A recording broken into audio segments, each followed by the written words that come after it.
So I've had bags under my eyes. That sort of tells you. That sort of tells you how crazy my road has been. I've been real good, man. Been on the road since July 11th. Probably been home about 10 days since then. A total of 10 days. So really miss my family. Really miss my church home. And really miss just kicking my feet up and watching TV. But it's been good, man. I just came back from Africa, which was great. It was actually probably, this was my third time going, but probably the best experience that I've had there.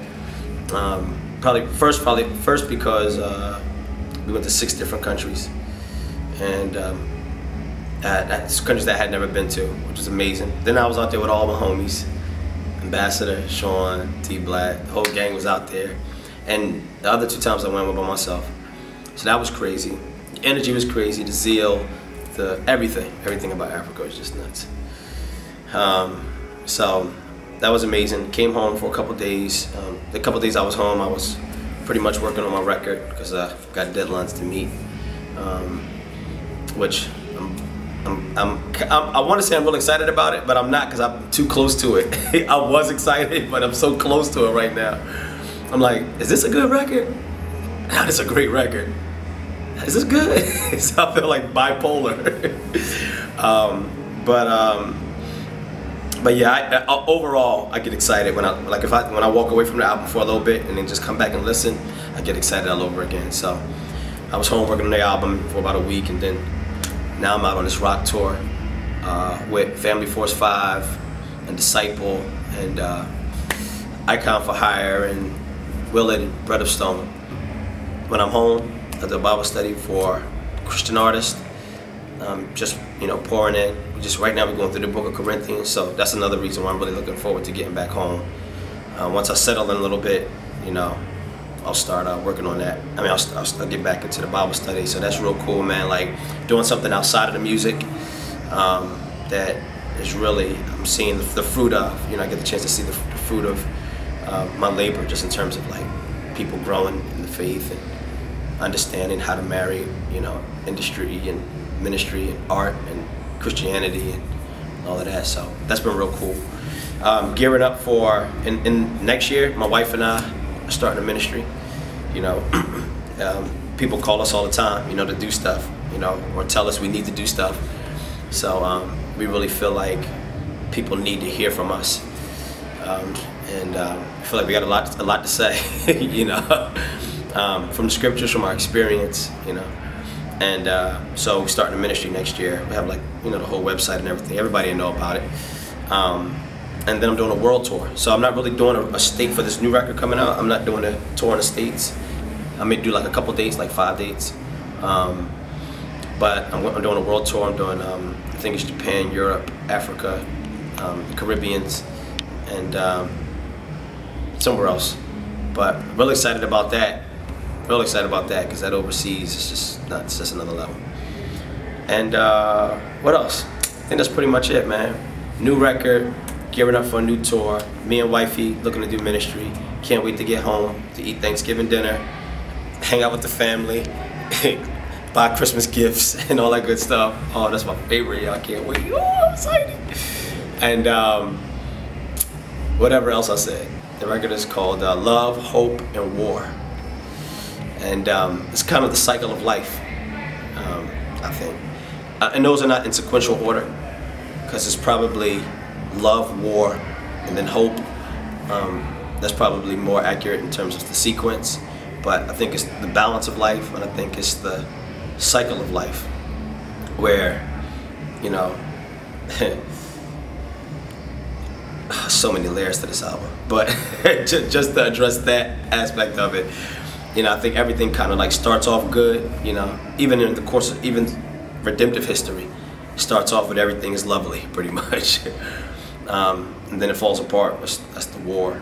And you're always hoping for something bigger, some sort of redemption.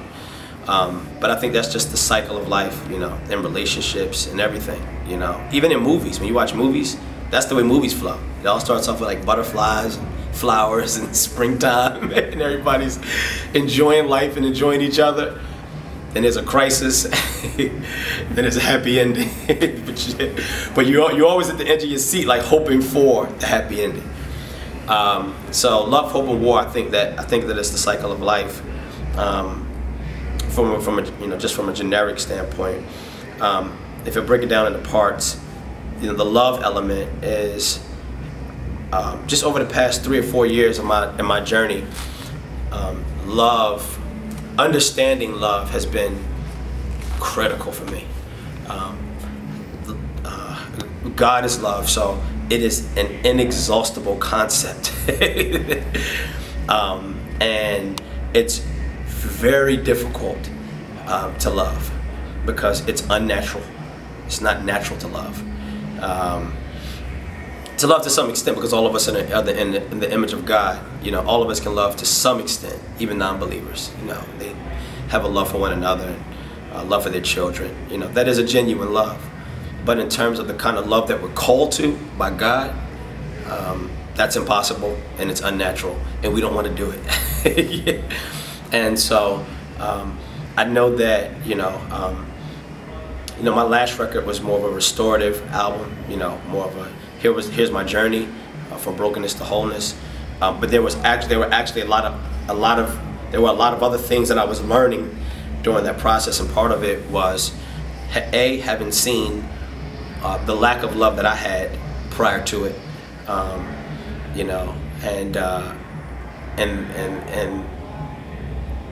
and as a result, really just being challenged to not only be different, but even to charge the body to be different. You'd be surprised, be it in Christian hip hop or in churches or in the world, love is an issue. We don't love each other, yo. Like, even this, we doing this, everybody shaking hands, and hugging on each other. I can't tell you how much love is in the room now, honestly. I'm not saying there isn't any, but I'm saying that's not an indication that there's love in the room. You don't really know when there's love in the room until you've gotten to a place where you need it the most. That's when love is really exposed, when you need it the most, when you're broken. The Good Samaritan, the dude that's beat up on the side of the road, with the priest and the Levite walking by him. The person, because that's the whole context is, who's my neighbor? Because Jesus said, love God, love your neighbor.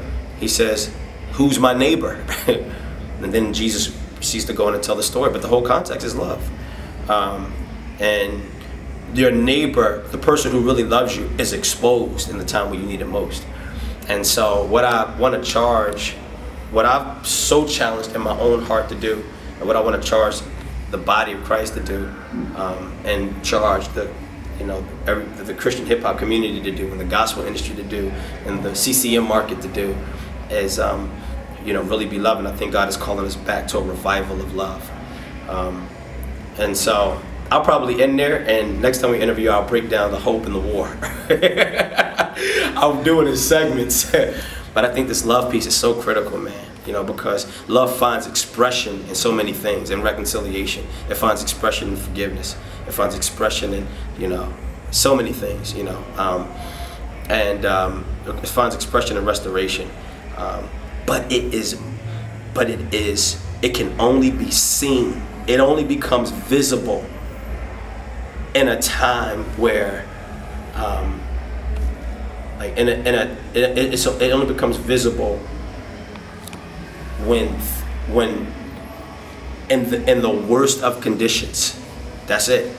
Outside of that, it's untested. And that's what I want to stress with regards to love on this album.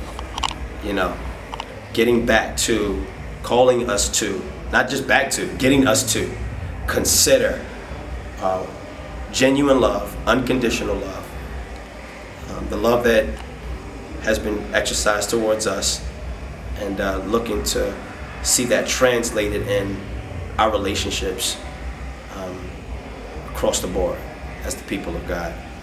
If anybody is familiar with my music, you know that I'm a mixed bag. It's whether mainstream or just building from scratch. is always very eclectic.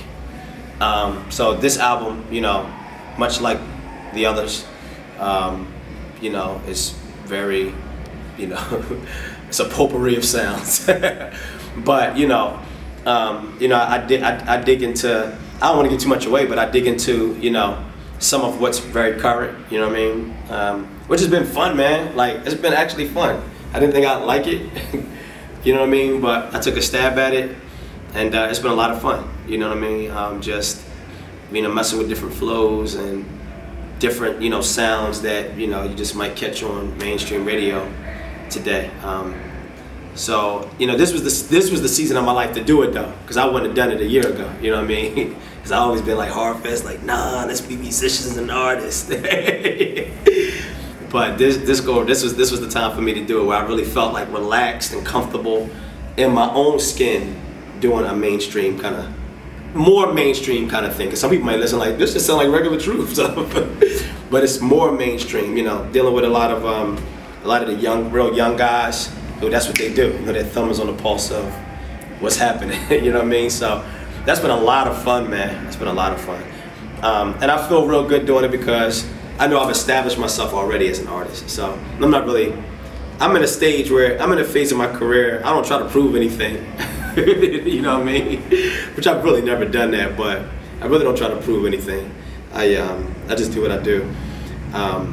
But if I had tried to do a mainstream sound a couple of years ago, I'd have felt kind of weird. So, yeah, mainstream sound, you know, some mainstream kind of flows, and addressing a lot of stuff. I'm addressing a lot of stuff. This record kind of feels like the Faith to me a little bit, just in terms of how I'm, some of the things that are burning on my heart that I'm addressing. You know, it's because it's real body talk. It's just real body talk, you know. I'm not trying to talk to the world. I'm trying to talk to the church. I'm trying to talk to the people of God, and it's very much in your face, you know, in your face kind of stuff, you know. Not in a condemning way, but very much like, put it this way, it's hard for me to write it because I get convicted, and I'm like halfway through, like, oh, that's enough for the day. I'm halfway through certain songs, like, that's enough for the day. You know what I mean? So it just in terms of how it's punching me, you know, at certain places, it feels a little bit like the Faith to me. So it's been a journey working on this one. Also, another thing I got on the docket is this is still up in the air, but I know people have heard me talk about it over time. But I'm getting a lot closer to the label thing. So that's gonna be interesting, man, because I actually there's a brand of Christian hip hop that I want to kind of, you know, establish. You know what I mean? That's a little different than, you know, what's happening right now. Just to add to it. You know what I mean? Nothing that like counters anything that's out. You know, it's like this is my contribution. Something that I feel like is a necessary brand. You know what I mean? Something that needs to be established. So I'm actually very, very excited about. I got a couple artists in mind, a potential kind of like self-made kind of thing. You know, me and a couple other guys that I really want to, like, you know, some people may know their names, but I really want to, you know, like, give them, you know, offer them to the world. You know what I mean? But I want us to offer it in a certain package, you know, and establish that package and that brand as another option for Christian hip hop listeners. So that's another thing that I'm working on. It's just a lot of stuff, yeah. It's a lot of stuff. So. Rapzilla.com. You got any questions for me?